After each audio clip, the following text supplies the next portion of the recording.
We are interrupting our regular programming to bring you a debate with the Democratic candidates for District 11.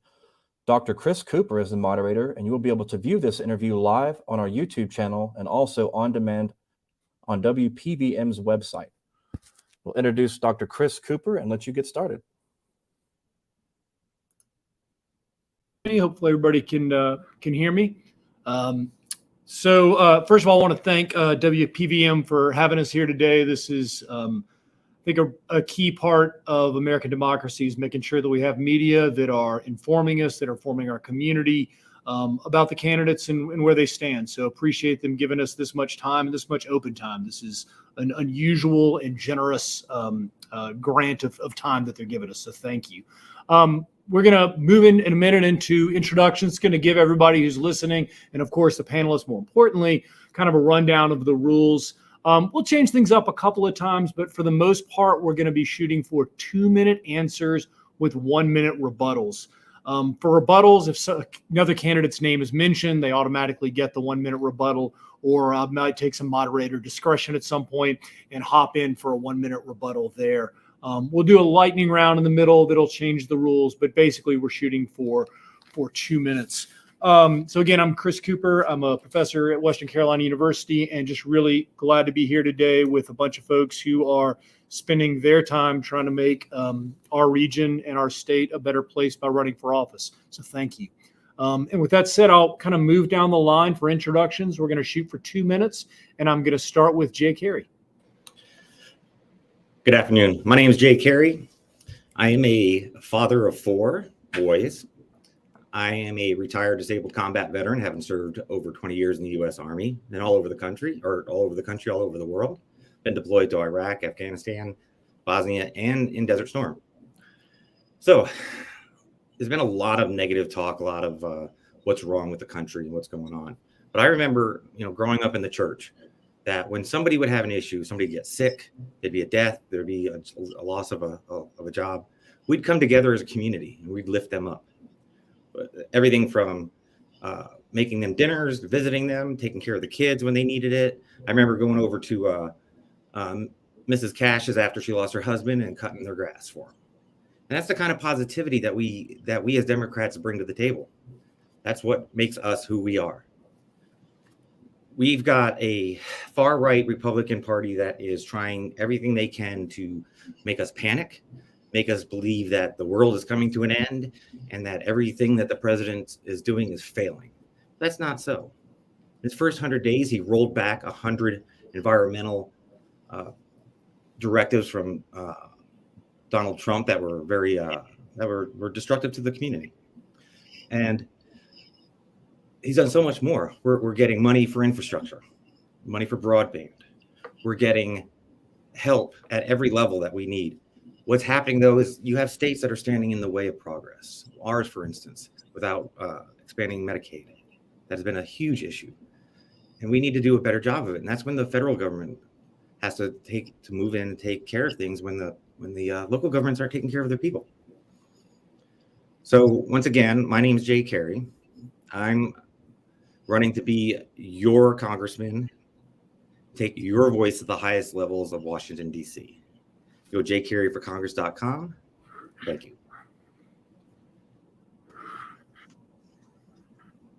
Sorry, so we'll go Jasmine next, please. Good afternoon. My name is Jasmine Beach Ferrara. I am honored to be running for Congress in Western North Carolina to defeat extremist Madison Cawthorn and to deliver the leadership that Western North Carolina needs and deserves in Congress.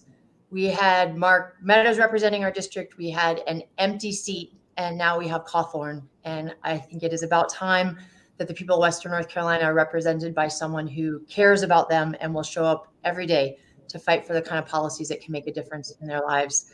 I am a working mom of 3, a wife, a minister, and a county commissioner. I am not your typical candidate, and this is not your typical race, and that is a big part of why we can win it. I bring to this race a unique track record. I've run for office twice and won in 2 competitive, tough campaigns. I, as a county commissioner in Buncombe County, have worked to help lead bipartisan efforts to expand pre-K and respond with impact and compassion to the opioid crisis. I have spent the last 10 years of my life doing organizing across the South around LGBTQ issues in small towns and rural communities at kitchen tables and in church basements. I know what it means to take on a tough fight and to win even when folks aren't sure that you can. We are going to win this race by focusing on several core things. One, organizing in every corner of the district again and again and again. We've been knocking on doors in every county since last summer, talking with folks who've never had a Democratic campaign at their door, and we will continue to do that to turn out the vote. Two, by having the resources to compete. We have raised more than $1.4 million, and this first quarter of 2022 have almost double the cash on hand of Madison Cawthorn, and it's going to take that kind of grassroots fundraising to win this race. Our average donation is $38. We don't take corporate PAC money, and we are honored to have support from every corner of the district. And finally, we will win by keeping the main thing, focusing on the issues that are keeping folks in Western North Carolina up late at night, whether it's access to broadband, early child education, job creation. Everywhere we go, in closing, we talk about love and hope and how we move forward together, not just because those are the values that connect us to each other in Western North Carolina, but it's because how we help our community and our country heal and move forward together. Thank you so much. I'd be honored to earn your support. Great. And we'll go to Katie Need next, please.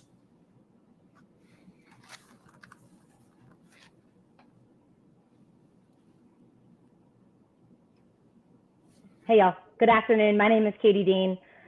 It is an honor to be running for Congress here in Western North Carolina's 11th. I'm running for this seat because I love Western North Carolina. This is where I met my husband. It's where we've built our community, and it's where we've built our business. The bar for the kind of representation that we have in Congress couldn't be any lower. And the stakes for the 2022 midterms, the stakes and consequences couldn't be any higher. I think that collectively the onus is on the working and middle class to stand up and demand that our voice be heard in the halls of Congress. Before my husband, Zach, and I got married, we lived working class poor. Between the two of us at one point, we had 5 or 6 jobs. I know what it's like to have your back up against the wall with very limited options, and it costs more to be poor. We had the opportunity when we got married to go back to school and get an education and start a new path in our lives, and that's what we did. I earned my bachelor's of science in environmental engineering from the University of Georgia. Zach went to the local trade school and learned how to become a mechanic. Since then, I've worked in infrastructure design for rural municipalities and environmental remediation and contamination here in highly toxic sites here in Western North Carolina. I've worked with countless county commissioners, city council members, grant writers, state regulators, and federal officials to make sure that we have the infrastructure installed in our rural communities to protect public and environmental health. In 2017, we had the opportunity to start our own business. And I'm really proud of what Zach and I have been able to build together. But the working and middle class, we do not have our voice heard. And as small business owners, we're acutely aware of the risks and the vulnerabilities that we face in today's economy. And if there's anything that I know to be true about Western North Carolina in the last 15 to 18 years that I've spent navigating our most precious and raw resources as a whitewater kayaker, it's that as a community, we're hardworking, we're smart, and we're tough. It's past time that we have that kind of representation in Congress. Be humbled to earn your support. ElectKatieDean.com. I look forward to answering your questions. Great. And Bo Hess will be last. Hello, everyone. Hello, Western North Carolina. Thank you, Dr. Cooper. Thank you, WPVM and Devine. Thank you, Matt, behind the scenes. It's such an honor to be here with you all this afternoon. I'm sure we're all listening to this and thinking, wow, I wish we had competent government. And we're all probably imagining a safer, brighter Western North Carolina. And that's exactly what Bo Hess campaign stands for. I'm a proud licensed clinical social worker, addiction specialist, law enforcement trainer, community advocate. I've been showing up for this community for over 20 years. I'm in this race because I think more everyday working people should be in Congress. You know, my dad was in the Air Force. I was born out in Lubbock, Texas, where Reese Air Force Base is. And my mom was also a social worker. So growing up, service was a huge part of my life. And as a social worker, I bring to the table practical solutions to some very big problems. You know, it takes building bridges and tearing down fences and having tough conversations to get things done. My platform stands on 3 pillars. Number 1, safety in our community and our streets. Number 2, making sure that every Western North Carolinian has access to affordable, quality healthcare and mental health care treatment. And number 3, making sure that we have the dignity of a living wage and we're getting an honest day for an honest pay for an honest day's work. I'd be honored to have your vote in the primary May 17th. If you're unaffiliated, just ask for a Democratic ballot and vote Bo Hess. Join our movement. We're knocking on doors every day in every county. Send me your feedback. I just want to be the best representative I can be for WNC. And thank you so much. Thank you very much, Bo. And before we get to the next question, just to catch everybody up, if you're just joining us, this is the 11th Congressional District Democratic debate or forum. There was another one on PVM that is, I believe, archived on their Facebook site for the Republicans. That was last week with Justice Bob Orr moderating. And so I encourage you to check that one out. This is a May 17th election. And early voting starts April 28th, and mail-in balloting is occurring right now. So this is also, I think, as Bo mentioned, if you're an unaffiliated voter, you get to choose the Democratic or the Republican primary. If you're a Democratic voter, you either don't vote or you can vote in the Democratic primary. If you're a Republican voter, you, of course, can only vote in the Republican primary.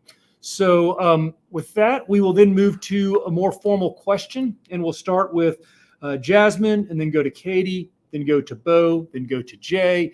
We're going to have 2 minutes for these. District 11 has a federally recognized Indian tribe, the Eastern Band of the Cherokee Indians.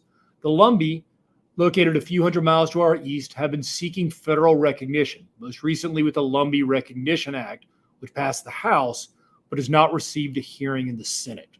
What is your stance on tribal recognition in general and the push to recognize the Lumbee in particular? So we'll begin with Jasmine.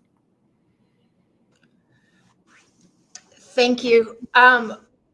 Well, I think it's important in this conversation just to begin by taking a moment to acknowledge the history of this region in Western North Carolina, and the incredible legacy and leadership in the Eastern Band of Cherokee Indians, and also to recognize that history that are very painful, including the Trail of Tears, and the amount of work that we have to be doing every day as a country to address that past and also to move forward together. I have been doing a lot of listening over the years as an organizer and now as a candidate to folks in the EBCI about the issues that matter most to them, and hear a lot about issues around making sure folks have access to the treatment they need around addiction issues, making sure that there are opportunities around children learning Native American languages and the preservation of culture. There's a national issue that's a great priority that folks talk about, which is addressing the tragedy of missing women who've been abducted and have open case files. I think it's so critical for the person who serves in Congress representing Western North Carolina. I hope it is me, to have the opportunity and to take very seriously the opportunity to do a lot of listening and relationship building and trust building, and understand the unique issues that impact the tribe here, the EBCI. And tribal recognition and the relationship that happens at the federal level is one of the ways that we attend to that. I would want to keep learning about the issues around tribal recognition for the Lumbee tribe. I know there's been quite a bit of contentiousness and there's divided opinion around it. And it's my practice to speak directly to people involved on both sides of the issue before having a policy position on that. So I will need to take more time in developing that. Okay. Katie?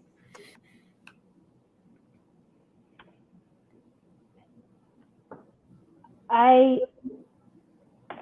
was really disappointed when our representative Madison Cochran voted no.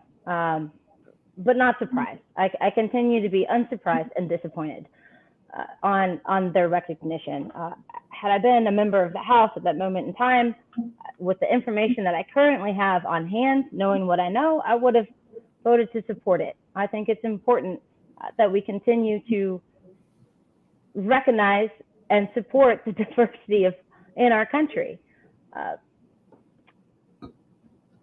And I think it also speaks to the connectivity of other pieces of federal legislation that it's our job as representatives to uphold, including the Violence Against Women Act, which is another piece of legislation that our current sitting representative, Madison Cawthorn, voted no on.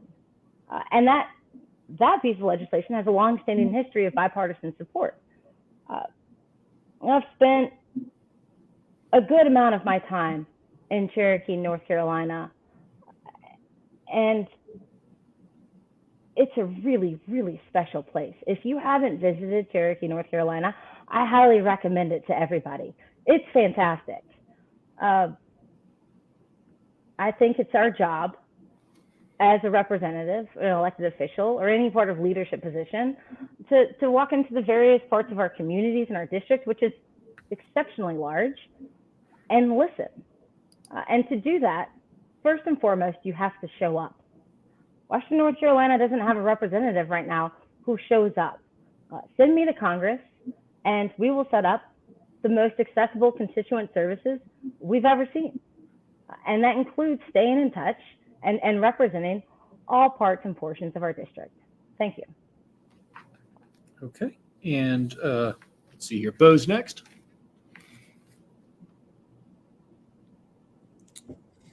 Thank you for your question. I think what is important is for us to take a hard look at this and making sure, regardless of whether our Native American tribes here in Western North Carolina or the Lumbee are federally recognized, that we are providing resources for all North Carolinians, and especially those who have been historically marginalized and biased. So what does that look like? Well, Native Americans tend to have higher rates of things like diabetes, heart disease, depression, suicide, addiction rates. And so making sure that we're providing outreach and services that are culturally accessible and relevant, and making sure that we are meeting with them and advocating for what they want and their needs. Okay. And Jay. Recognition of indigenous tribes across the nation is of vital importance. Now, I have spent time on the reservation speaking with people of the Cherokee Nation. I actually served with a member of the Lumbee tribe. So I've heard arguments, or I've heard the reasoning behind on both sides. Now, recognition brings with it quite a bit of perks, as it were, from everything from college tuition, free college tuition, to ability to establish and maintain a reservation where they're self-governing. Their housing, like for instance, the Cherokee housing issues, a brand new two-bedroom apartment rents for $200 or $600, which is excellent. They have the best school system and the best medical insurance of anybody in North Carolina, including me. And I have TRICARE for life. Where the problem comes is the push for recognition is also connected to a desire and a push to establish a casino in North Carolina, which would directly compete with the Cherokee Nation's already established casinos. I don't agree with a traditionally South Carolinian tribe moving into North Carolina and establishing a casino to directly compete with our native Cherokee tribe. I think it's perfectly fine if they establish their tribe or their casino on their traditional lands. But the issue comes in with them trying to push out another tribe in order to establish something that is not for the people, but greatly benefits primarily white-owned business, a traditional casino company. I'm not quite sure which one they're established with. I think it's Caesars. I know that the Cherokee are joined with Harrah's. They have for quite some time, and they have gotten some good, some excellent benefits from it. But while I do support their recognition, and I would work diligently to get their recognition, I do not support their desire to set up a casino in the traditionally Cherokee Nation lands. Okay. Thank you very much. Great. We'll move on. And for this one, we'll do, again, the traditional 2 minutes. Katie, then Bo, then Jay, then Jasmine. I think I got that right. One of Congress's most important but sort of least flashy jobs is overseeing the bureaucracy, right? From your perspective, how well does Congress fulfill its role in being the branch that is supposed to oversee the bureaucracy, and how can it do it better? How can it do it better? Excuse me. Some bad language there. So one of Congress's most important but least flashy jobs is overseeing the bureaucracy. From your perspective, how well does Congress do in that job? Can it do it better? So we'll begin with Katie. Thank you.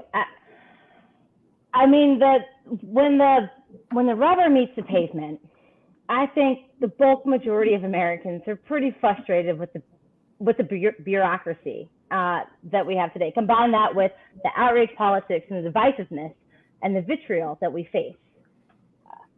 My background is in environmental engineering. I've worked in infrastructure design. I've had a front row, boots on the ground seat to when the red tape is efficient. It protects environmental health, it protects public health, and you can secure and grow your local economy while you do that, because we have to have the infrastructure in place: water, sewer, broadband, roads, bridges, all of it. I've also seen where the red tape is a mile long, and where county commissioners or any given elected official will do a lot of political posturing that delays the progress of a project, and it's on the taxpayer's dime. I've been on projects where you see subcontractor after subcontractor after subcontractor all sitting in their trucks on the side of the road, and it's frustrating because I'm like, we're the ones paying for this, so that's maybe a local view at the level of inefficiency and waste, and I think it's one of my largest frustrations. So I'm of the mindset right now that there's a lot to be said with cutting and navigating the red tape so that we have some efficiency and accountability in how our taxpayer dollars are being spent and how our systems are run. I'll use the the ACA as an example, where you have so much administrative cost that it's top heavy, and it costs the people more money. So I'm of the mindset right now that it's not very efficient, and I think we could do a lot better. Thank you. Okay. Bo?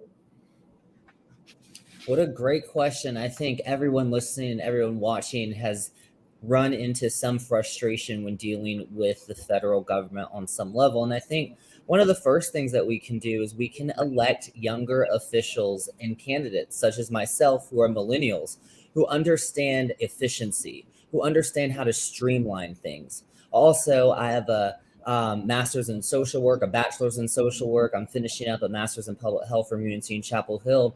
And I understand things from a very systems level and how we can really improve systems to deliver whatever it is, whether it be care. Utilizing 21st century technology, including AI, is going to be essential as we move into these next decades. And of course, reducing regulations where they are overburdensome, and deregulating the market where we can, where it's still keeping Americans safe. And of course, getting rid of the administration in our healthcare. Up to 60% of our healthcare costs are actually administrative paperwork and bureaucracy.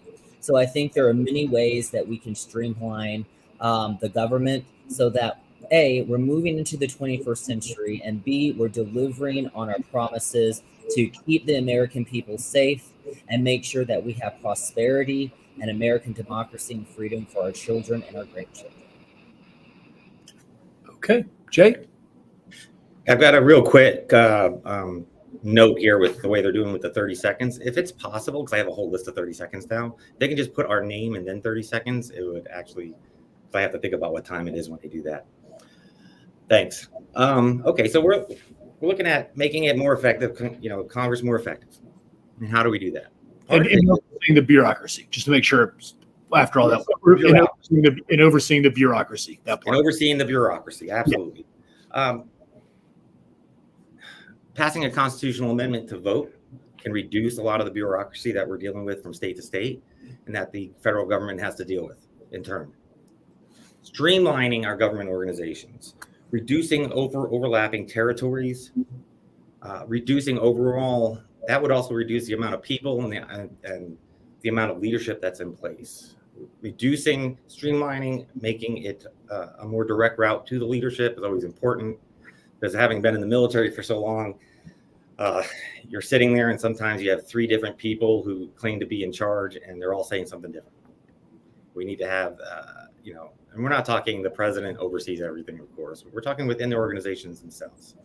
That we have organizations that are answering, that are answering to one office.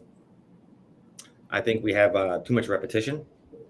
Definitely agree with Katie with the red tape. It's always been an issue. We're always trying, every time we try to reduce, we make it worse. It's kind of like, I think about back to those commercials in the 50s and stuff when they talk about, or the 50s when they were talking about, everything's automated now, everything's electric, you can blender and vacuum and all this other stuff. And besides how just misogynistic they were. But every time they introduce something new to help you do something quicker, it would actually take longer. And that's what we're seeing in our government. Every time they're trying to introduce something new, things are taking longer. And we have to streamline it. We have to eliminate those ones that are those roadblocks and be able to cut right to the chase. Get this work done in a timely manner. Things take too long. Thank you. Great. And Jasmine. Primary function of government, whether it's local, state, or federal, is to serve people. And that's never clearer than when it's a crisis situation.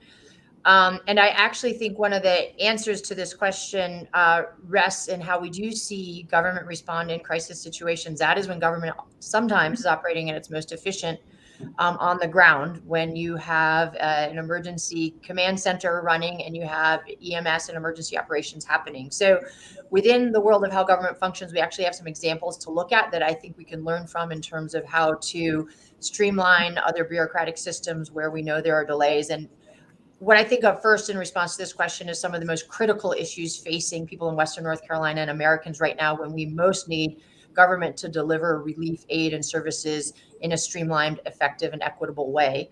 So the way I would think about this question would be, how do we place particular emphasis and resources on ensuring that government operations related to disaster preparedness and disaster response, including how people can access FEMA resources and support in the wake of climate-related disasters in particular, is an area where we need to be constantly innovating, streamlining, using lean systems to ensure that we're delivering effective services. The rollout of the infrastructure bill is another area like that, where all across the country we are going to have resources moving to make long overdue improvements to our infrastructure and to ensure people have broadband access. And those are areas where there needs to be accountability, transparency, oversight, and again, ensuring that we're using best practices around actually delivering results in a timely way and not letting those projects get clogged with red tape. The final thing is that I think a role that a congressperson has around this is to make sure that when something works well, for instance, the child tax credit, which was rolled out quickly, reached people quickly, and had immediate impact for families to buy groceries, to buy diapers, to pay for daycare, that something like that doesn't get halted because of political polarization and dysfunction. And I'll be someone in Congress who fights every day to make sure that when something is working well, we keep it on the table and make sure it continues to deliver relief to folks in Western North Carolina. Thank you. Great. Fantastic. Well, try something a little bit different here for just a few minutes.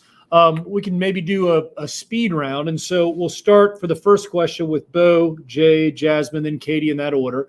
I'd like to ask you all to limit your answers to 1 to 3 words if possible. And we're going to do 8 of these. Okay. So we'll just kind of keep going around and around for 8 of them, 1 to 3 words each. So beginning with Bo, and I'll again try to call out order here. What is the most important challenge facing the city of Asheville? Rising crime and prices. Okay. Jay? Homelessness. Jasmine? Affordable housing. Okay. Katie? Affordable housing. Okay. Now we'll start with Jay. What's the most important challenge facing rural Western North Carolina? Jay? Healthcare. Affordable healthcare. Broadband Jas- access. Katie? Broadband and healthcare. Okay. Bo? Access to healthcare as well as addiction and mental health care. All right. Pushing the 1 to 3, but we'll allow it for a friendly audience. That's great. Okay. So we'll start with Jasmine on this one. Go Jasmine, Katie, Bo, then Jay. Congress should pay less attention to what? Headlines. Katie? Mainstream media. Bo?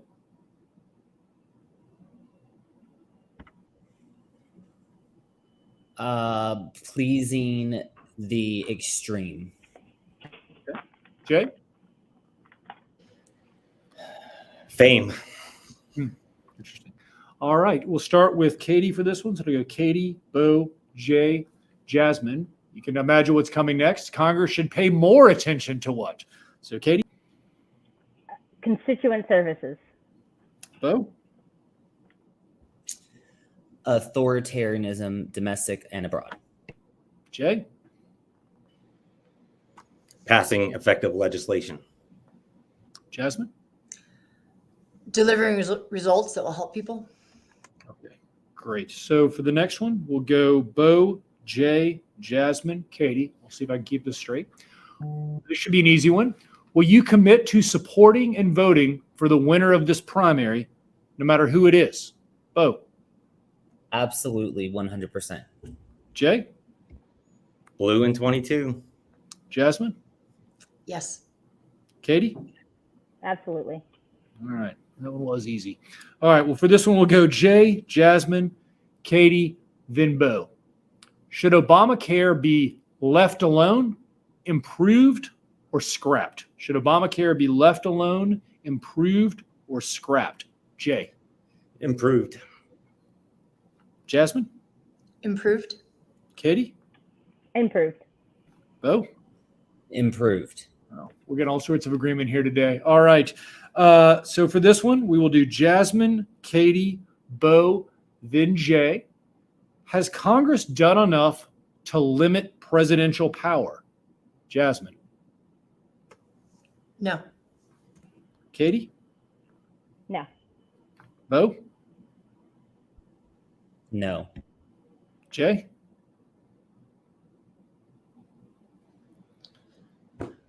Not in the last 4 years Okay. or 6 years. Okay. And the last one, and this will be Katie, then Bo, then Jay, then Jasmine. What country other than Russia poses the biggest threat to American interests abroad? Katie. China. Bo? China. Jay? China. And Jasmine. China. Okay. Well, lots of agreement on the speed round there. So, okay. For the next, we'll start with Bo, and like to do something maybe a little bit different here. Y'all have had, I don't know how many forums at this point and debates. We'll just call it a dozen and assume we're roughly correct. And so what I'd like you to do, and we'll let everybody start with one of these. I'd like you to ask a question to the panel that you have not been asked yet. Something that ideally that you think should have been asked and that hasn't. And we're not going to call anybody on the carpet if somebody happens to forget a question. Please, other panelists, don't come after them for that. So we're going to do the best we can to think of a question that hasn't been asked that should be asked. And Bo is going to ask the question, and then it's going to go to Jay, and I'll remind y'all, to Jay, to Jasmine, to Katie, and then Bo can answer his own question at the very end, and we'll repeat until everybody has a chance to both ask and answer one time. So, Bo, what is a question that has not been asked in a forum thus far that you wish had been?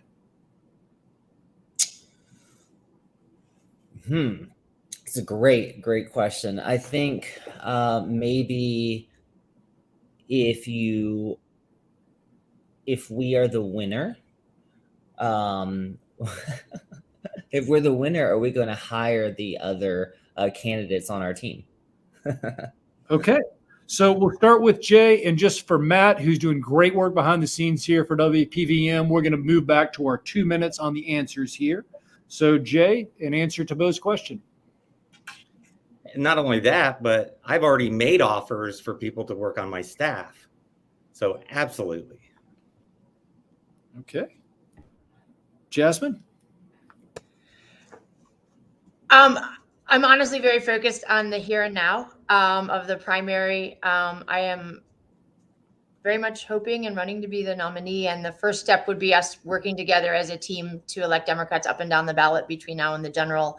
And if I have the honor to serve in Congress, we'll be working to build out an incredible and diverse staff across the district. And I will take a moment to just compliment Katie and Jay and Bo and appreciate the tremendous commitment to service and to Western North Carolina that they so clearly bring into this race, and how deep that commitment runs. And I think the policy level background and the skills that each of them bring. So, I think we don't always have time to kind of share those compliments with each other. So I want to take a moment to do that now. Thanks. Great. And Katie? I echo and agree with the sentiment of Jasmine's statement. As one of the front runners in the race, I'm also running to win. And we're focused on coming out of the primary with as much energy and unification of the party as possible, because we will need to do a lot and really knock it out of the park on a lot of metrics to win in November. We're building our team from the ground up. I'm proud to say that we just had a little shakeup in our campaign infrastructure in a really positive way. And my original campaign manager, Dixie Marie, it's a working class campaign. She's been working full time while she's been working on our campaign. She's passing the reins off and staying in upper level leadership on our team to Andrew Iden, who served with John Lewis for 15 years.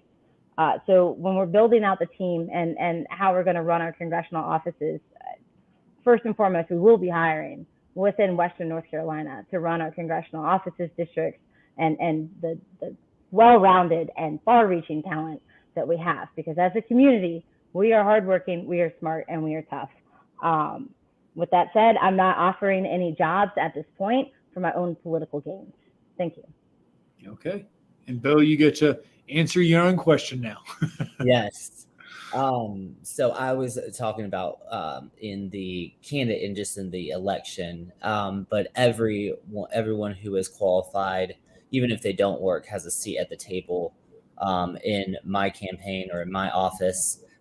This is the campaign that really does reach out to everyone, whether you're Republican, Independent, and Democrat. And I will say that we get a number of interesting responses sometimes to people who don't share our views, but we will still reach out. We'll continue to build bridges and tear down fences. And that's exactly what it's all about, is that unity and making sure that we deliver for the American people. Great. Thank you so much, Bo. And if you're just joining us, so we are, this is the 11th Congressional District Democratic Debate or Forum. And so we have 4 of the 6 folks who are going to appear on the ballot here today, and they're offering their time and expertise in trying to communicate their vision for Western North Carolina and their vision for their candidacy. So thanks for them being here. And we're doing things a little bit different for this part of the debate, which is we're kind of turning the question back to the folks who are running for us and asking them to ask questions of their fellow panelists. So we'll go next to Jay. Jay, what is a question that has not been asked yet in all of these forums y'all have been a part of, that you kind of wish had been? All right, so much like in other federal office campaigns, presidential, Senate. Are each of you willing to make your tax returns public? Okay, great. Oh. Thank you. Why or why not? Great. Sorry. Didn't mean to cut you off there, Jay. Jasmine, goes right to you for 2 minutes. Absolutely, yes. Didn't even need the 2 minutes. Here we go, Katie. Yes, 100%. Okay. Bo? Yes, sir. All right. And Jay, you get to ask your own answer your own question. Absolutely. Okay. Great. So we'll go next to Jasmine for the question part. Jasmine, what is a question that in your large number of forums and debates thus far that has not been asked that you kind of wish had been asked of the field? What's one of the more meaningful conversations that you've had with a voter in Western North Carolina in your experiences campaigning so far? Great. Katie? I love this question. That's a great question, Jasmine. We had an event out in Swain County last fall, and it was at a public it was at a private business, and the public were in attendance to it, so it wasn't a closed event. When all was said and done, at the end, it was pretty much over. I was cleaning up. A couple had come up, ordered some food truck food and a beer, and I had my sign. They were like, "Are you Katie Dean?" I was like, "I am." And he's like, "What are you running for?" I'm running for Congress. And he asked if I was a Democrat or a Republican. And I was like, I'm on the Democratic ticket. And he's like, well, I can't vote for you. And I was like, how do you know? We haven't even had a conversation. And he's like, all right, sit down, let's talk.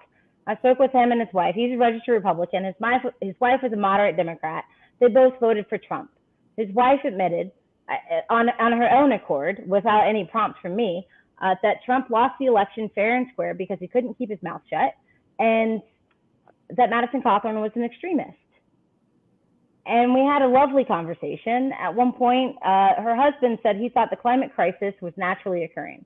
And I told him, I was like, I'm inclined on my background in environmental engineering to disagree with your statement, but let's say that your premise is 100% correct. And then we talked about homes floating down the Pigeon River and the landslide that comes through Highway 129 and wipes out roads and keeps people from being able to get to work when we have these intense increased storms occur. And taxpayers foot the bill. The climate crisis is in our house, regardless of its origin, and, the conversation went on, and his wife was like nudging him. She's like, oh, she got you. I was like, this isn't a gotcha conversation. I'm not trying to get you, but we live in a really large district, and these are our taxpayer dollars that are on the table. What kind of leadership are we going to have? Where are we going to come together to agree with these decisions that we have? And, at the end of the conversation, he stood up, shook my hand, and his wife pledged her vote in the primary. And I took that, I know it's anecdotal, but I took that as a really good sign of the grounds that we can gain in the rural parts of our community in Western North Carolina. And I really enjoyed the conversation. That's a great question. Thank you. Great. Bo? Yes. So I guess what comes to mind for me is after the devastation of the tropical storms last fall in Crusoe, North Carolina, being on the ground, helping people clean up their house, their yard, their mess, just holding witness to their grief, delivering hot meals, preparing meals, boxing them up, working with some of the churches over there, and talking with the people there, and just, really reinforcing the fact that we're all human, we're all people, we all want security and love. And, most of those, I didn't ask them for their vote. I wasn't there. I was there as a candidate, but we did no campaigning. Just hearing their stories and holding space for them has been the most meaningful for me. And of course, I have talks with voters all the time. I am myself a registered unaffiliated until I registered for this race on the Democratic ticket. And so, we have people from all spectrums across the political spectrum on our team, and that we're reaching out to, again, like I said. And I think that's where it starts, is just listening, meeting people where they're at, and, not agreeing on anything, but letting people know that, okay, maybe if you don't agree with me or going to vote for me this time, I'm still going to keep showing up and I'll see you the next time. Great. Thank you both. Jay? Last 4th of July, I was in Cherokee County at Murphy at their celebration. And after the event was over, we were walking back to our car. I stopped and talked to this young gentleman. He was a sheriff's deputy there. As you might know or might guess, Cherokee County Sheriff and their deputies are all Republican. But what he talked about is the fact that he has to arrest people who are taking drugs. They catch them with drugs. They're addicted to drugs because he has no other choice. There's no facilities in the area that they can take them to help them with their addiction issues, which, as we all know, is a mental health issue. It was frustrating to him. He said he didn't care what party the representative came from, as long as they were willing to help, because they just wanted help. And that goes back to what I've said from the get-go. Helping people doesn't have a political party. He's a Republican. He's not going to vote for me in the primary. He could vote for me in the general. But that's not what's important. It doesn't matter if they're able to vote for me or not. We got to meet people where they're at. We got to discuss the issues that are most important in their lives and understand, and then we build our legislation off of that. Every conversation I have helps to influence my platform is based on values, on my values. Those values don't change. I'm 51 years old. I've lived a very interesting life. I've been all over the world, dealt with all kinds of different people, people that both respected, admired, and hated and wanted to kill me, the whole gambit. And what you have to do, though, is you have to meet them where they're at, show them that you're a legitimate, you're true to your word. You follow through with what you're going to say, that what you say you do. For instance, my wife and I, we spent over a month in Crusoe. We had stopped the campaign, paused the campaign, and we decided to go help them out. Not a day or two. Leslie was making meals. Leslie was doing all kinds of different things there. I was helping dig out people, help them recover, trying to help them with their insurance and things like that.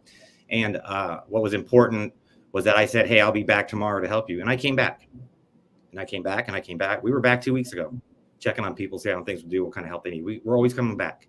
Because that's what you do. That's what you need to do as a representative. You need to not only listen to what the people are saying, but you need to come back. We've been to Cherokee County a half a dozen times, easy. And that's what we do. That's my values.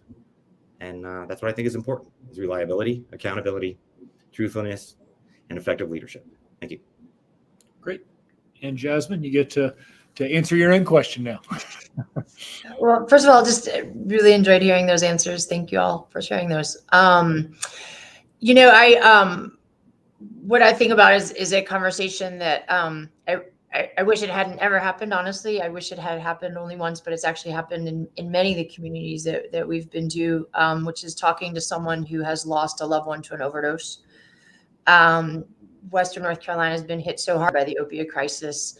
And it doesn't discriminate based on county lines or anything else about our lives. And I think the experience of listening to a parent talk about what it was like to lose a child to an overdose, and the journey that they've been on through that grief and that loss, and in many cases, and then what it shows up as is digging into the work to try to make sure no other family has to go through that heartbreak.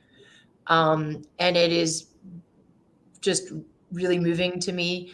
And it also motivates me. It motivates me in my role as a county commissioner to make sure that we are doing everything we can to create treatment options for folks, and have the kind of programs like community paramedic program that help people get the treatment they need and begin to recover and rebuild their lives and help families find their way back to each other often.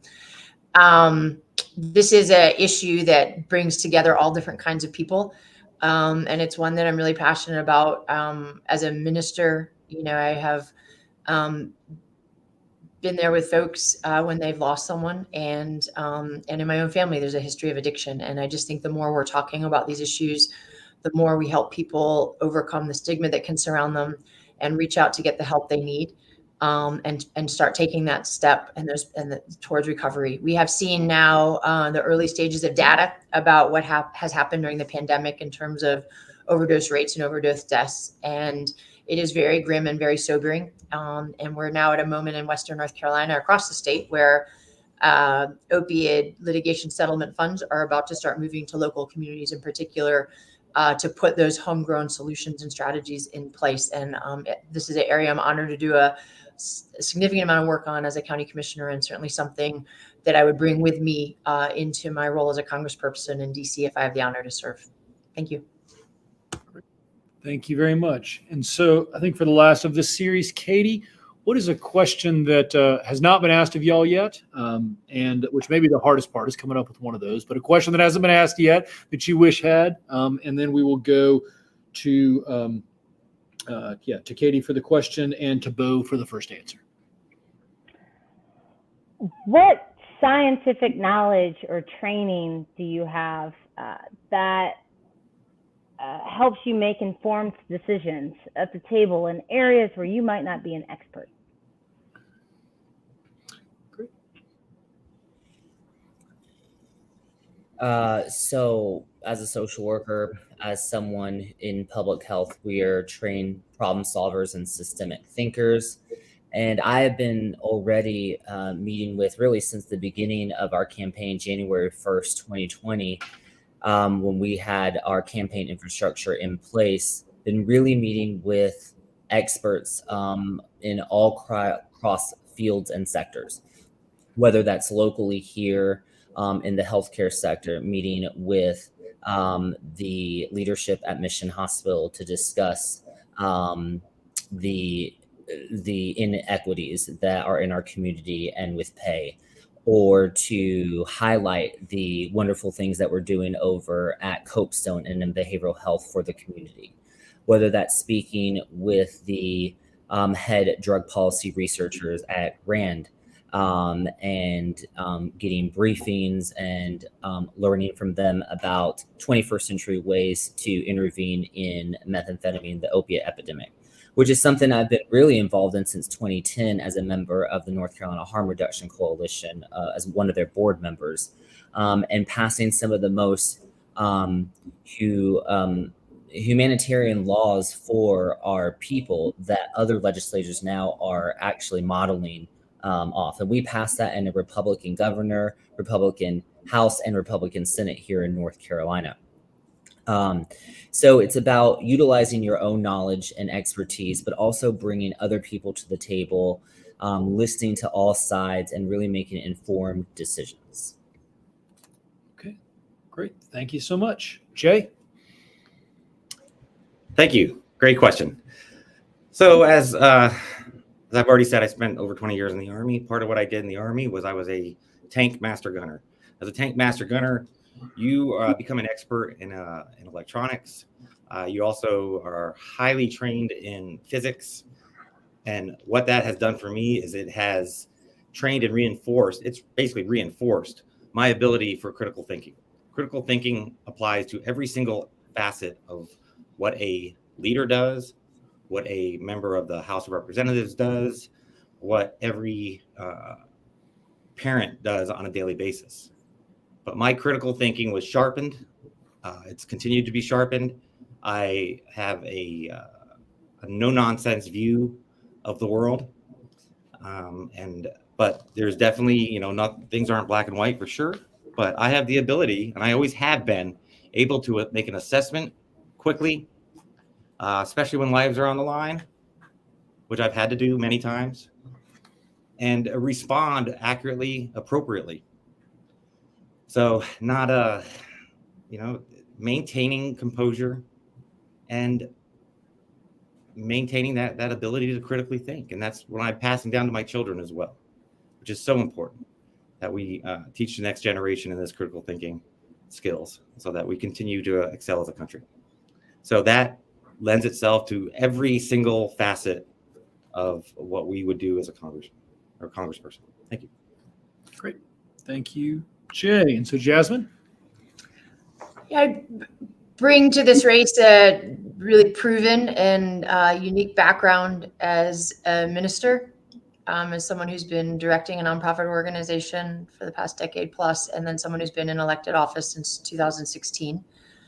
And what runs through all of those is the need to be a dynamic problem solver who works as part of diverse teams to solve problems. And that starts, in my experience, by listening closely to how people are being impacted by problems. And that's probably where being a minister is most front and center, is having that experience of being with people on the best days and the worst days, and knowing how to listen closely as people talk about what impacts them. Certainly, I think with policy making, we make the strongest, most equitable policies when it starts with an understanding of how people have been impacted by an issue, whether it's affordable housing, or what we need to do in our education systems, or how we address structural inequities. The list goes on and on.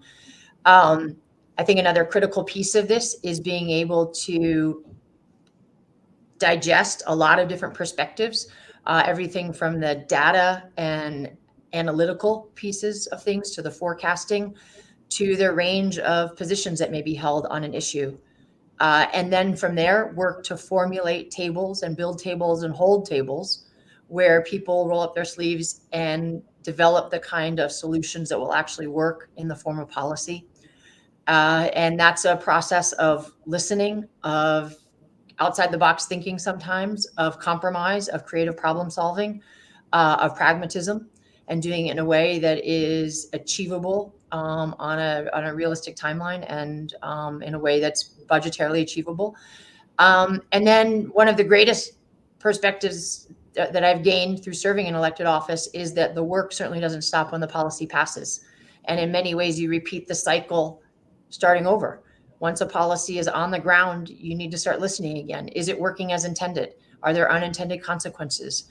What's the next step in this policymaking area going to be? Certainly when we're talking about big structural issues like affordable housing, like our response to climate change, like expanding pre-K, one solution can make a big difference, but it's never going to be enough. So we have to keep working that process again and again and again, staying calm and committed, and focusing on actionable results throughout.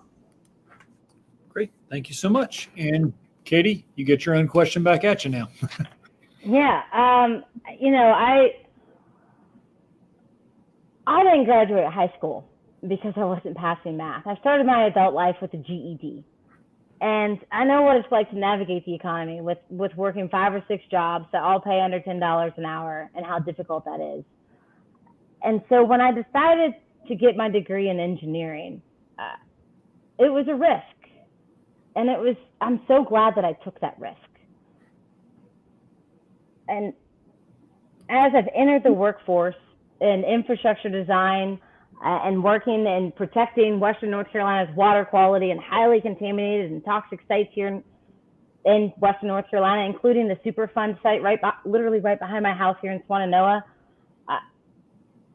And as a small business owner and just having lived working in middle class, I have constantly said that good ideas go to a politician's desk to die. I think we should change that.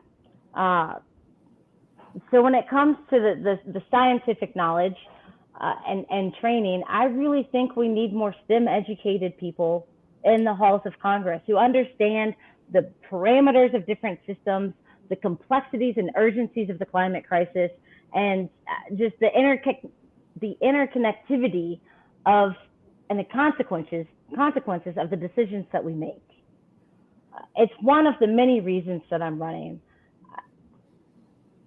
And to be really, really candid and blunt, I think we need small business owners at the table. I think we need STEM educated people at the table. I think we need more women at the table. And I think we need younger folks at the table who really understand where the rubber meets the road. And I can't tell you how many construction jobs I've stood next to or on and worked on where you've got guys with hard hats on out in the middle of a lake with no fall hazards over, and they just talk so much smack about OSHA.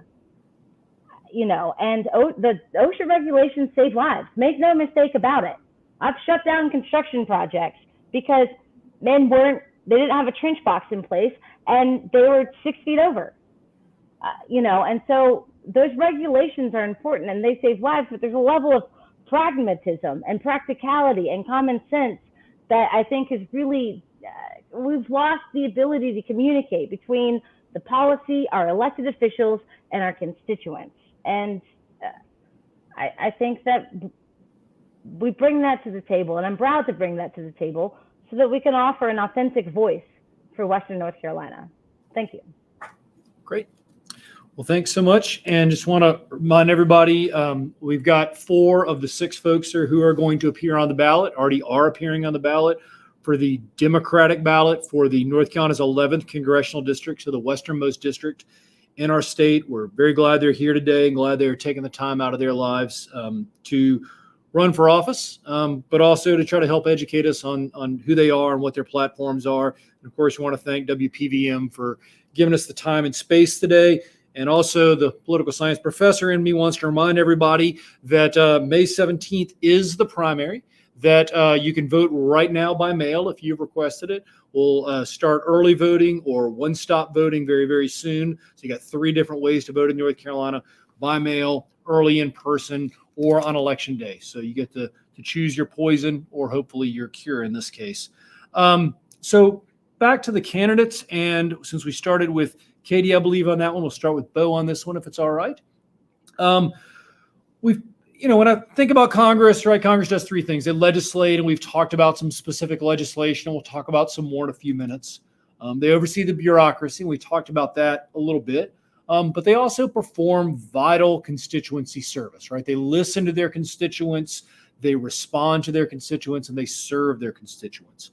So I'd really love to hear from each of you, what is your plan for constituency service and constituency contact if you are to be elected to this position? So what is your plan for constituency contact, for constituency service, if you are to win this seat in Congress? And so we'll begin with Bo on this one. Yes. So when I win this election or any election for U.S. House, I will be on the ground in WNC as much as I can be, where I don't have to be in D.C. I've lived here for over 20 years. My dad was in the military, like I mentioned before, so we were constantly moving every year and a half to a new military base. And so once I found Western North Carolina, I really made it my home and plan on staying here. Also, we will have a constituent office in every county of District 11. We will make sure that we are open, that we're accessible. It doesn't matter if you voted for us or if you did not vote for us. We will make sure that if you need help navigating the bureaucracy of the federal government, or maybe you even are in a crisis, or maybe you need help ordering your Social Security card or with a job placement program, or maybe there is some hiccup that you're dealing with the actual federal government. I will be there to iron that out for the people of Western North Carolina, no doubt. And part of my job as a social worker, as someone in the human services field who has shown up every day for the people of WNC, this is something that is dear, and this is something that is already already doing on a day-to-day basis. Thank you. Okay. Jay? So first off, what we're going to look at is we're going to hold our town halls everywhere, well, in each county, and everyone's invited. There's not going to be a pre-selected list. People are welcome to come in and ask their questions and tell us their concerns. It's a great way to reach out with people and know that you're actually thinking of them and working for them. The other way is a congressperson gets $2 million a year in order to staff their DC office and to conduct constituent outreach across the district. So realistically, you're looking at staffing eight to 10 offices, keeping them in the key geographical areas in order to serve the most people with the most ease. I mean, we have online, we have email, text, phones. So having one every single place and then limiting yourself on staff is not going to be the best course of action. We have, there are certain things within the staff that are already in place in Congress for those reps to come into. VA service rep is already, they work in Washington. They are experts in their field. We need people that have done the work before and that have, for certain outreach and certain instances, offices, staff positions, so that they are able to correctly and effectively provide service for them. Having someone that's never, having some local person that's never actually done the work in a large scale manner, because I know what it's like trying to navigate the VA system. I do it quite often. I'm the only one that understands that has actually done it. So I know what it takes, and I know what kind of people that I want to talk to when I reach out for help. So, and then we look at ensuring that we're paying every single member of our staff a living wage. We can't talk about it here while we're campaigning, and then not do it once we're in office. And the other thing that's really important is I want every single person to take a look at who shows up, who's showing up everywhere while we're campaigning. If you're not showing up everywhere and making every concession to the voter while you're campaigning, say you're leaving early, you can't make certain things, whatever reasons that you have, for me, they're an excuse. Excuses have an effective range of about 0 meters, right? And we want people who show up, because if you're not showing up during the campaign, you really think these people are going to show up once they're in office. So show up everywhere all the time. Thank you.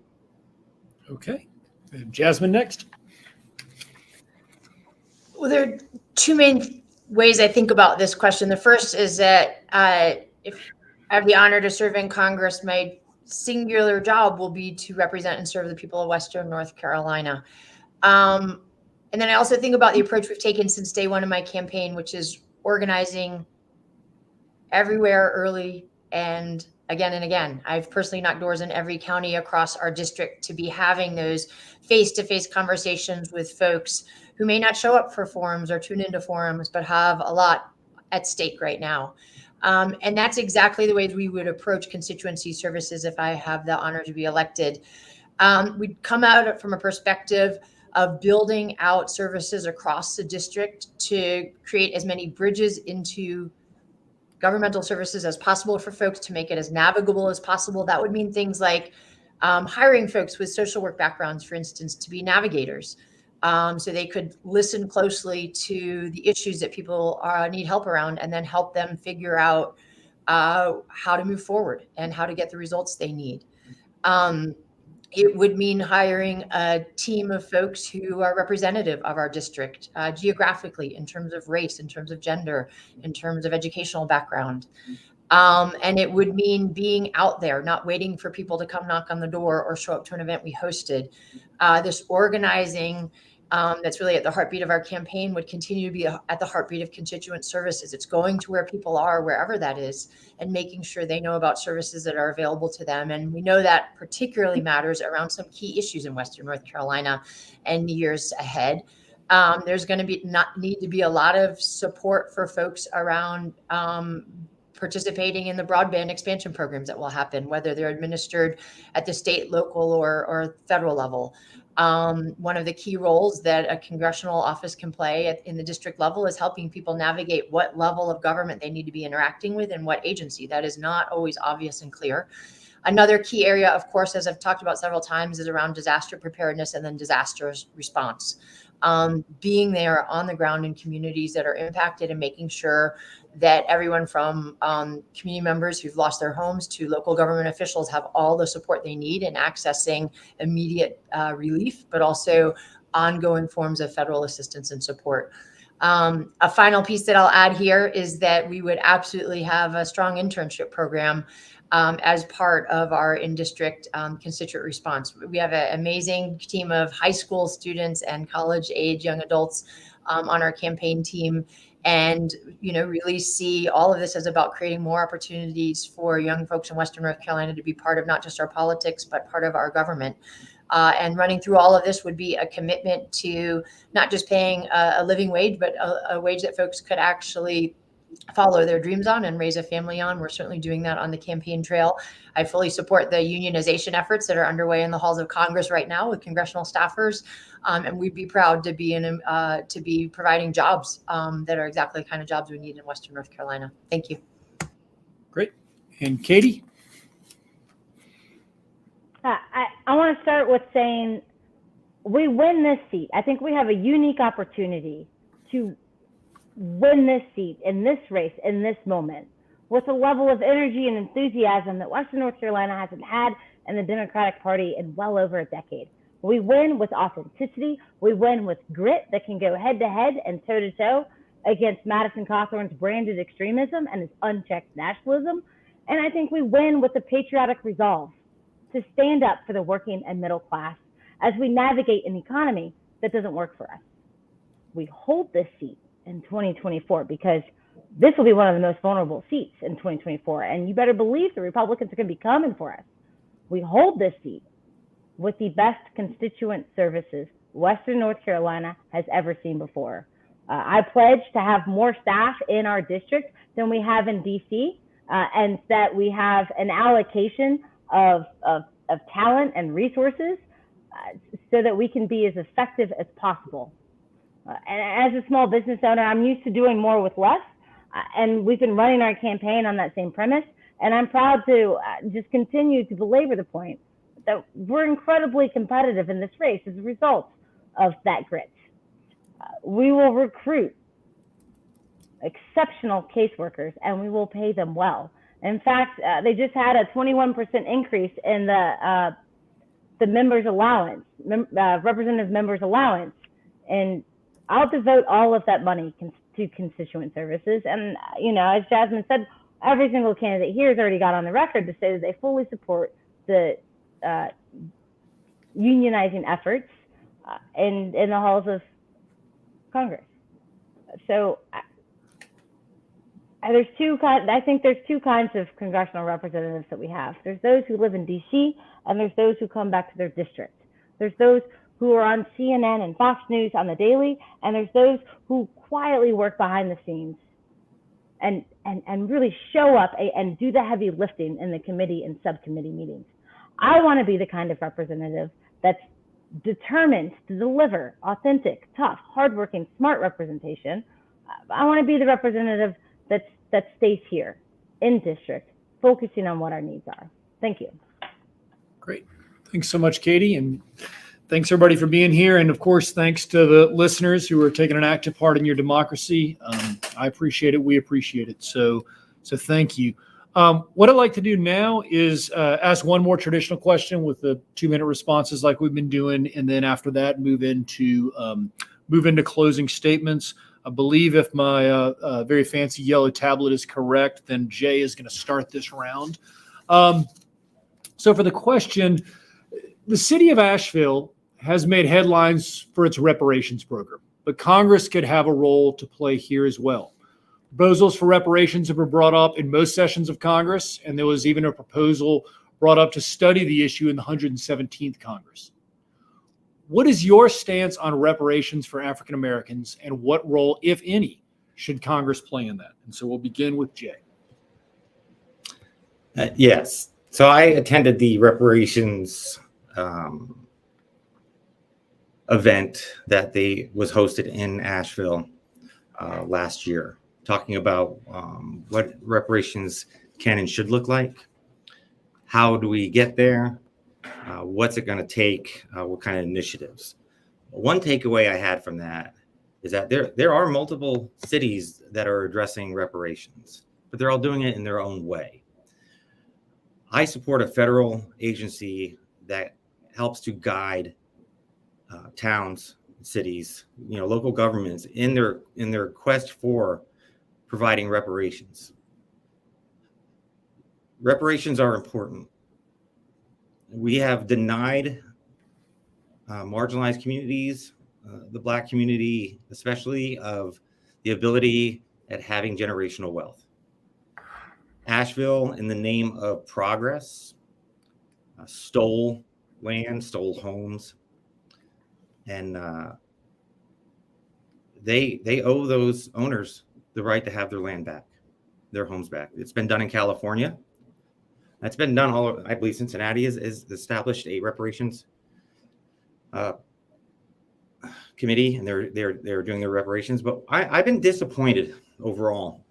Let's look at Buncombe County in itself. Their traditional land that should have been part of reparations was sold to a major corporation in order to build a factory, and they sold it for $1.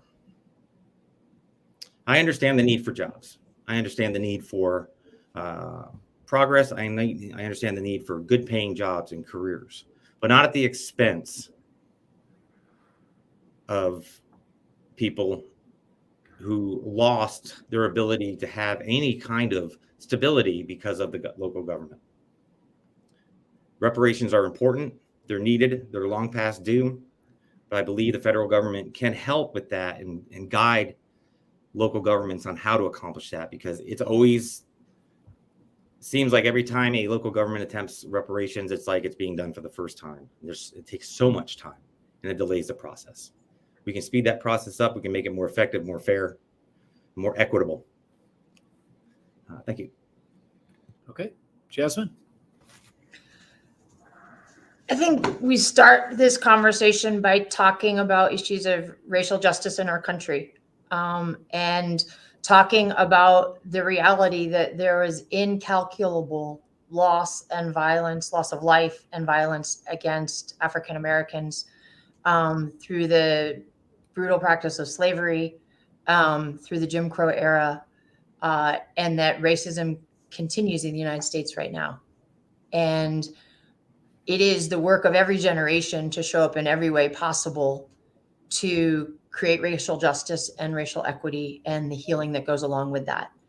So that's how I enter into this conversation, is the ways in which it connects to all the other critical policy issues where racial justice is at the center, whether it's voting rights or healthcare equity or affordable housing, or criminal justice issues and the urgent need for criminal justice reform. There is a bill under consideration in Congress that would formally commission research and recommendations about how to move forward with this at the federal level. And I think that's the step that our country needs to take. It needs to be at the federal level. It needs to be done in a way where there are many, many opportunities for voices to be heard on these issues, where there's full transparency, and where we reach a national level of understanding about how we're going to move forward with this. And, you know, this is something that I think each and every one of us has a serious and lifelong commitment to show up around and make sure we are using our voices in every way we can to advocate for a full reckoning with the history of racialized violence and racialized discrimination and racism in our country. And the reality that we have work to do each and every day at the every level of our lives. And certainly that work needs to happen in Congress and through the federal government. Thank you. Okay, thanks. Katie? I want to give a quick shout out to, I wish Eric Gash was here. He was one of the candidates that were running with us over the past year. And unfortunately, he didn't go on the ballot. And I wish he was here, because I would love to hear what his stance and answer on this question is, just as, you know, a human and a person on the campaign trail. When we talk about racial equity in our country, I think it's really, history matters here. From generation to generation, we have fought to expand more civil liberties to more Americans, at a really high expense, and that progress has been a really slow wheel to turn over.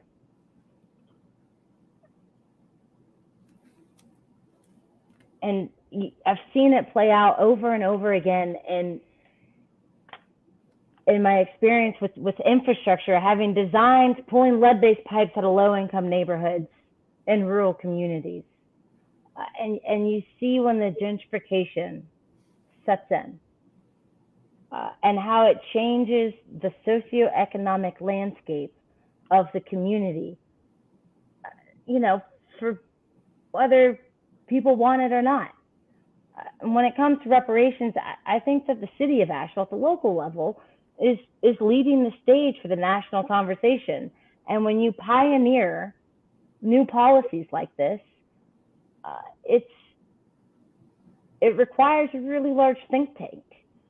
I will say that my concerns as a Buncombe County taxpayer is that the red tape and the administrative costs are going to eat up any sort of efficiency for having any sort of systematic impact. And I just, at the local level, that's my concern. It's not to say I'm against it in any way, shape, or form, but there's a large distrust about how our taxpayer dollars are being spent. So I agree that at the federal level, when we talk about racial equity in our country and what that means for our economy and people to be able to cultivate generational wealth, I'd say that's a really, we all live under a really big umbrella of economic disenfranchisement, and some are more ahead than others.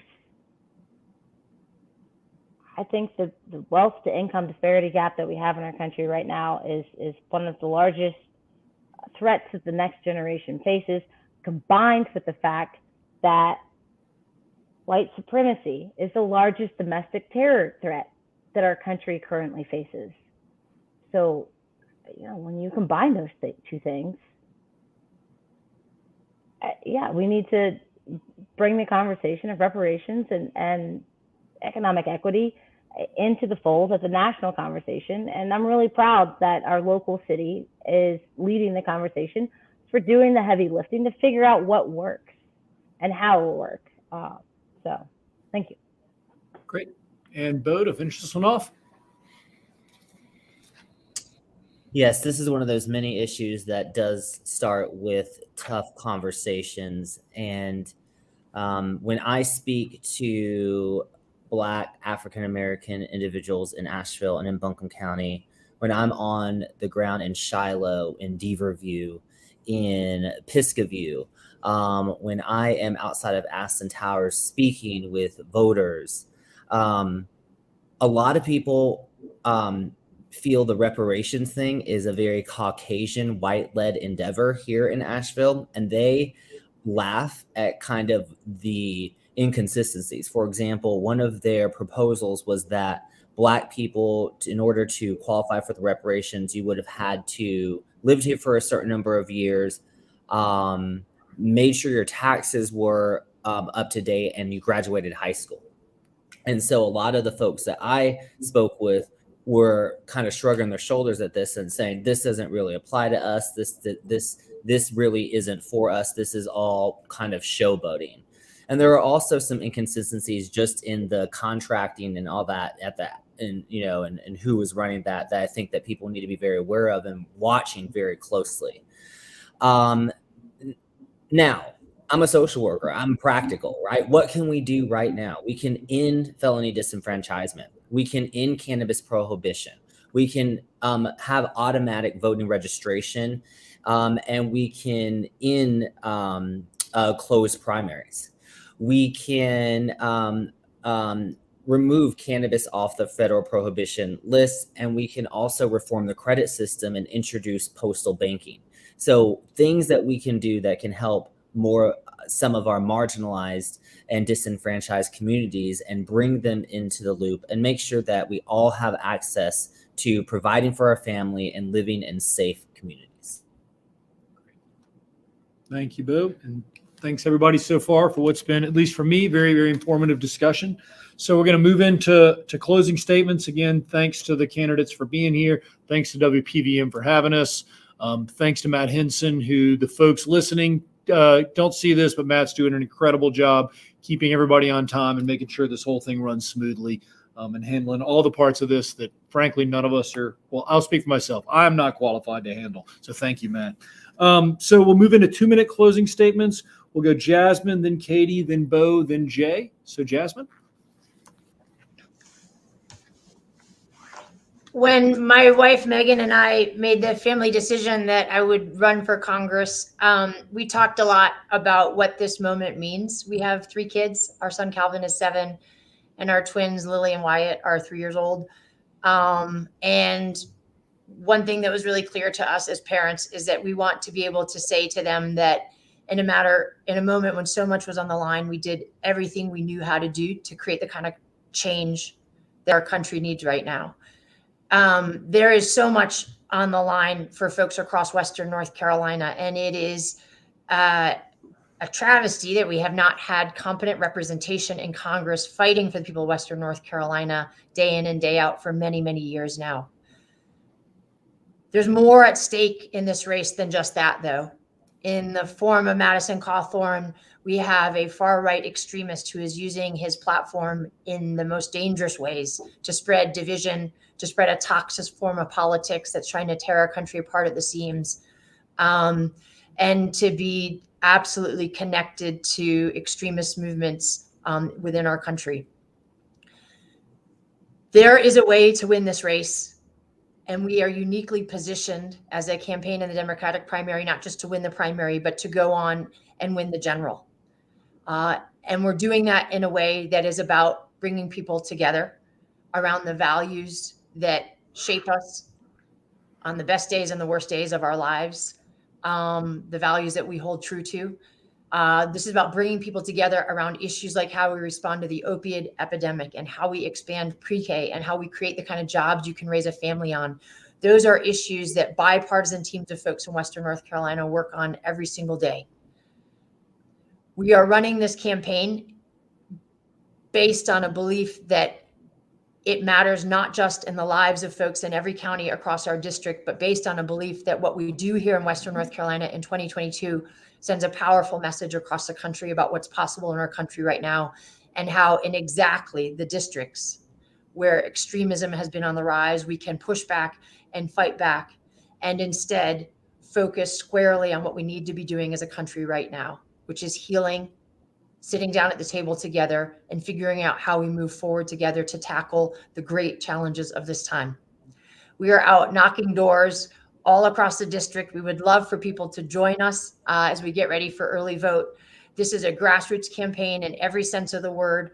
As organizers, with the donations we're getting, I got a wrinkled $5 bill in the mail today with a note saying, "This is what I've got today. I'm in it with you." Anyway, folks are ready to join us. We would love to have you do that. You can do that at jasmineforcongress.com. But above all, I want to close with a message that this is a winnable race, and it's one we've got to win because there's so much on the line. Thank you so much. Okay. Katie? I really appreciate the opportunity to come on and introduce yourselves as candidates in this race, and to WPVM and Dr. Cooper and all the other candidates who've showed up. I really think we need people in the halls of Congress who know what it's like out here. We are in the race of our lives right now. And again, the stakes and the consequences of the 2022 midterms couldn't be any higher. And when I say we need people in Congress who know what it's like out here, I'll use my healthcare story as an example. I left full-time work in environmental remediation to help grow our family business. And when we made that decision, we forfeited our access to affordable health care because it cost more than our mortgage payment per month. And so we did what any young, healthy 30-year-old couple that's putting all their chips on the table on their business does, and we went without it. I broke my collarbone as an uninsured person, and I had a temporary pin, a deck screw, put in the inner diameter of my collarbone. We had it removed without general anesthesia because it saved me $15,000 in healthcare costs. The guy who shot the film for our launch video, his daughter requires life-saving medication that costs $20,000 per month. I don't know what to do other than stand up and run and say our voice and our stories and they're not being heard in the halls of Congress. And they're certainly not being addressed legislatively with the legalized corruption that we have in the status quo politicians. The vitriol, the political divide, it's designed to keep us divided. And while they beat that drum, they purchase politicians to do their bidding for them. Send me to Congress. And I pledge to never, ever, ever take a dime from Johnson & Johnson Political Action Committee. I promise to never take a dime from the telecommunications companies that are working really hard behind the scenes to buy the primary candidate so that they don't have to change the language that would make them install rural broadband in our community. My whole life, I've heard that the system's too big, too corrupt, too bought and paid for to be addressed. And look where it's gotten us. If we do not fix this, we are on a very dangerous path. The precipice for backsliding in our country, for our economy, the social fabric of our country. This is serious. We need pragmatic, level-headed leadership that can not only reach across the table, but we also need to give people a hand up, and then we need to hold the line against the extremism and the authoritarianism that we face. To do that, you need to be dynamic. My name is Katie Dean. I'd be humbled to earn your support in the Democratic primary on Tuesday, May 17th. ElectKatieDean.com. I'm really proud of the momentum that we have. I'm frustrated with the pay-to-pay economy, with the lack of campaign finance reform, but I will end on a positive note in terms of the strength of our campaign. We've raised more in the last 2 weeks than we did in the last quarter. Trends matter. Momentum matters. I'm really proud of the movement that we're building, and I really look forward to Election Day and turning out the vote with everybody. Thank you. Okay, Bo. Yes, thank you again, Dr. Cooper. Thank you, Matt, behind the scenes. Thank you, WPVM. Thank you, Katie, Jasmine, and Jay. It's been awesome to be in this race with you. Again, my name is Bo Hess. I'm a proud licensed clinical social worker, addiction specialist, and as someone who has shown up for Western North Carolina for the last 20 years and worked with families and people all over the district, I've come to understand that no matter what political stripe you are, we want the same things. And it's about tearing down fences and building bridges. You know, I come from a family of both Democrats and Republicans. And so I know what it's like to be able to hold peace at the holiday table. And we need to be building resiliency against authoritarian tendencies, both domestic and abroad. I will make the people of this district number one as your representative. The people of District 11 are hardworking. We're good people. We reach out for others. We take care of one another. And I believe we want safety in our community and streets. We want access to affordable healthcare and mental health care. And we want an honest day pay for honest work. We want the dignity of a living wage. And I think we need to do more turning in with each other instead of turning on each other. You know, I've never asked my patients, is there a Democrat or independent or Republican by their name?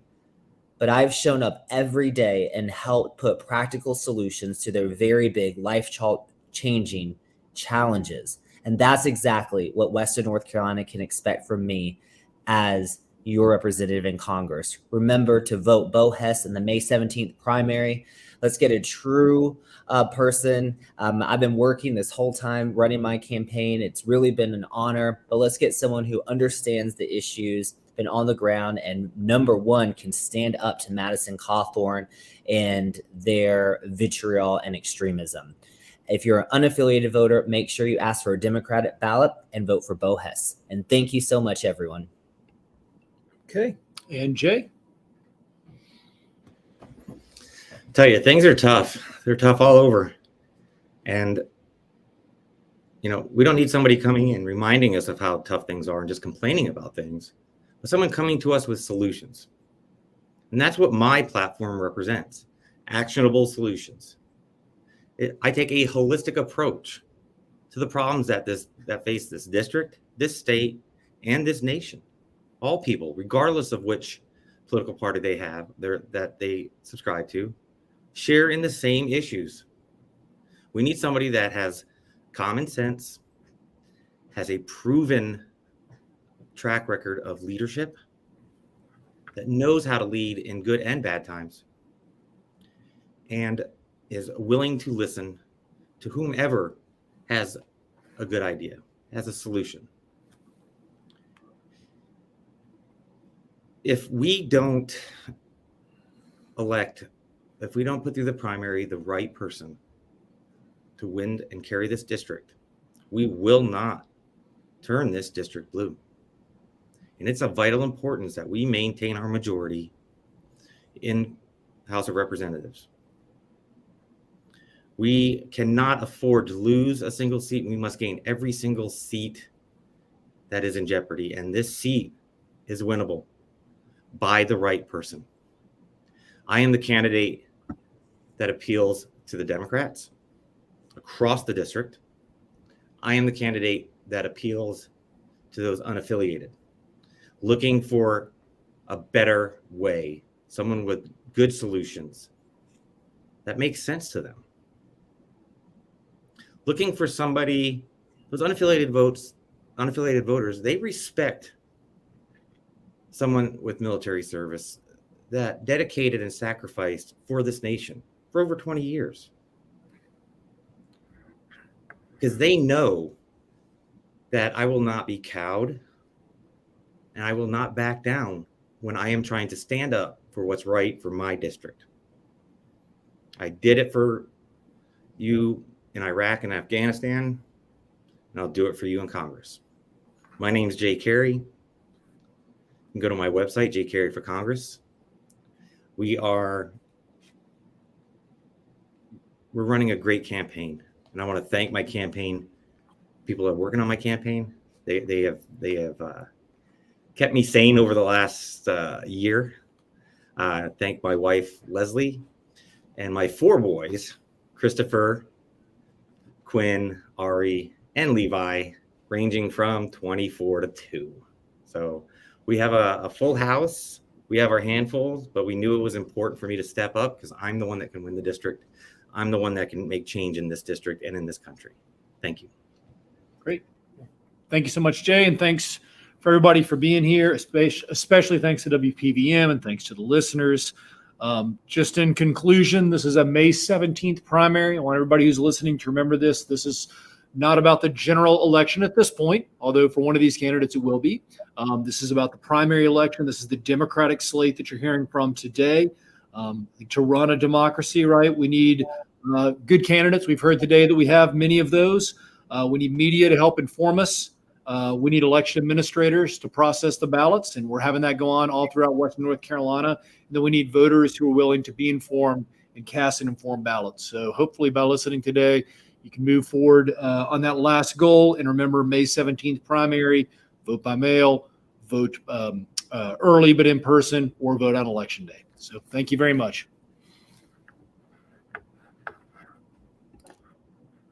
Thanks, y'all.